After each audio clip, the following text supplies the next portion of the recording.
అరే ఉత్తప్పుడు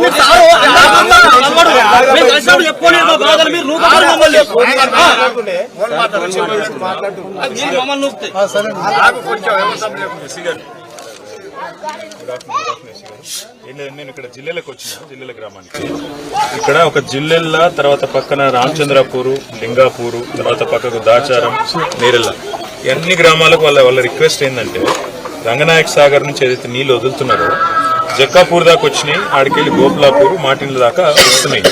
కొద్దిగా ఫ్లో పెంచితే అందరికి వస్తాయి, అప్పుడు అన్ని గ్రామాలకు వస్తాయి అనేది వాళ్ళ రిక్వెస్ట్. ఏమి ఇబ్బంది ఉంది?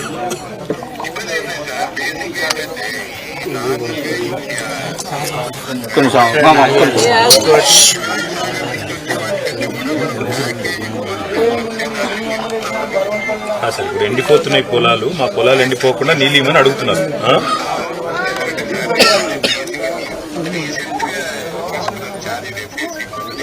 ఒక్క రిక్వెస్ట్ ఎస్సీ గారు, ఒక పని చేయండి.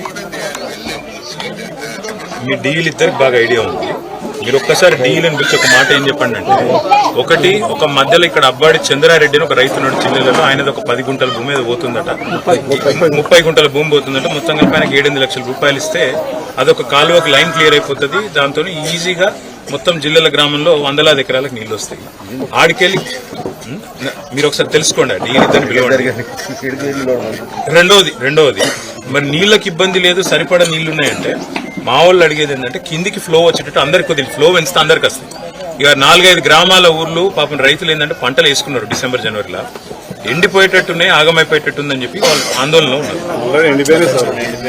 కొన్ని దగ్గరలో ఆల్రెడీ ఎండిపోయేటందుకు వచ్చినాయి. మీరు ఇప్పుడు అర్జెంట్ గా నీళ్ళు ఇస్తేనే బతుకుతాం, లేకపోతే ఇబ్బంది అవుతుందని చెప్తున్నారు. ఒక ప్రార్థన మీరు ఫీల్డ్ విజిట్ కి రాగలిగితే ఇంకా బాగుంటుంది సార్. ఒకసారి ఎప్పుడు వస్తారు, ఎప్పుడు రాగలుగుతారు? రేపు పెట్టుకుంటారా?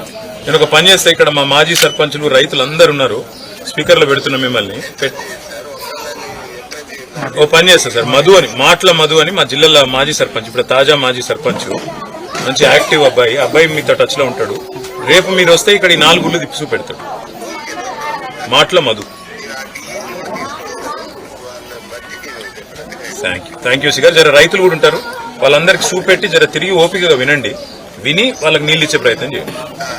వాళ్ళు పాపం కొద్దిగా ఆందోళన ఉన్నారు, ఎవరైనా కొద్దిగా లొలి పెట్టినా కూడా మీరేం బాధపడకండి, ఎందుకంటే పంట ఎండిపోతుందని ఆందోళన, అంతే ఏం లేదు. మీరు బాధపడకండి, అట్లా ముందే చెప్తున్నాను. రైట్ కాదు, మీరు కూడా దయచేసి ఒక్కటి యాద పెట్టుకోండి. ఇతను కోరేది ఏంటంటే, మనకి ఇదివరకు గోదావరి నీళ్లు ముఖం ఎక్కలేదు కేసీఆర్ వచ్చేదాకా.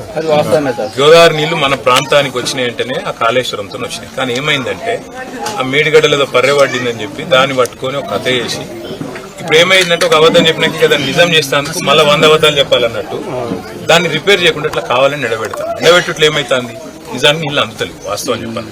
ఇప్పుడు ఇదే మిడ్ మానేర్లా మన ప్రభుత్వం ఉన్నప్పుడు 24 గంటల నీళ్లు ఆ బ్రిడ్జ్ కింద దాకుంటున్నాం.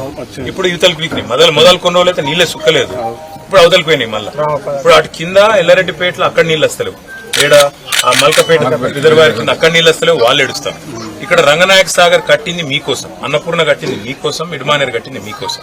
ఈ మూడిట్ల నీళ్లు నింపి గోదావరి నీళ్లు గాడికెళ్ళి తెచ్చి ఇక్కడ నింపిండు కేసీఆర్. దురదృష్టం ఏంటంటే, ఇలా నా మీద కోపంతో రాజిరెడ్డిని జైల్లో పెట్టుడు, నా మీద కోపంతో చిన్న వాళ్ళ మీద దాడులు చేస్తాడు, నా మీద కోపంతో రైతుల పొలాలు ఎండబెట్టాడు. ఇది సరే, రాజకీయంగా కొట్లాడేది ఉంటే, నన్ను ఓడదెంగేది ఉంటే, నాకంటే ఎక్కువ నీళ్ళు చేతనైతే నిజంగానే తెలివి ఉంటే మనకంటే ఎక్కువ పంటలు వండి చూపెట్టాలి. నేను 4 పూట్లు వండితే ఆయన 6 పూట్లు వండి చూపెట్టాలి, తెలివి ఉంటే.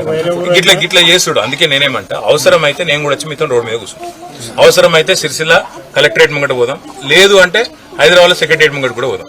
మీ పంటలు ఎండిపోతే మీరు దయచేసి గంత దాకా రానియా, ఒకవేళ దబ్బన ఒకరిదో ఇద్దరికో నష్టమైతే కూడా కొట్లాడి ఇప్పిస్తాం.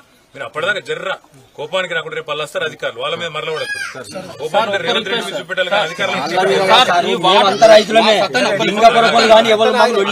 అందరికీ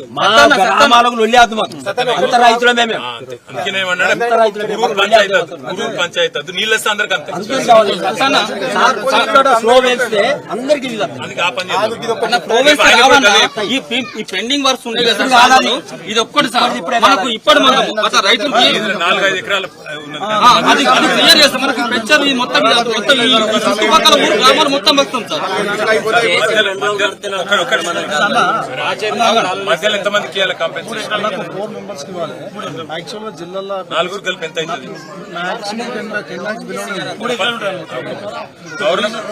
గవర్నమెంట్ కి దబ్బన 10 లక్షలు ఇస్తాను వెనక ముందు గవర్నమెంట్ కి దబ్బన 10 లక్షలు ఇస్తాను వెనక ముందు అయితే ఆ రైతులను పిలిచి నేను ప్రైవేట్ కి ఇస్తా వాళ్ళ భూములు తీసుకొని చెప్పు సార్. మీరు ఇస్తారు కదా సార్, కరెక్టే సార్, మీరు ఇస్తారు కదా సార్. రేపు మీరు ఇప్పుడు ఈ రోజు వచ్చారు కదా సార్, రేపు కానీ ఎల్లుండి కానీ సార్ ఆ రైతులను అందరూ మేము దగ్గర చేస్తాం. అదేదో క్లియర్ చేయండి సార్. ఈ లోపల మాకు నీళ్ళు వస్తాయి. మొత్తం నాకు పెట్టడం అవసరం లేదు సార్. మాకు ఇప్పుడు ఎండిపోతున్నాయి కదా, మేము వచ్చేది కదా 6 గంటలు తీసుకొని మేము చేసుకున్నాం సార్. గవర్నమెంట్ నేను ఇస్తా అని చెప్తున్నా. అడుగుతా ఇప్పుడు ఉత్తమ్ కుమార్ రెడ్డి సార్ కూడా అడుగుతా 10 లక్షలకి ఇయ్యని అడుగుతాను. అడిగాను అనుకుని దానికి కూడా పైసలు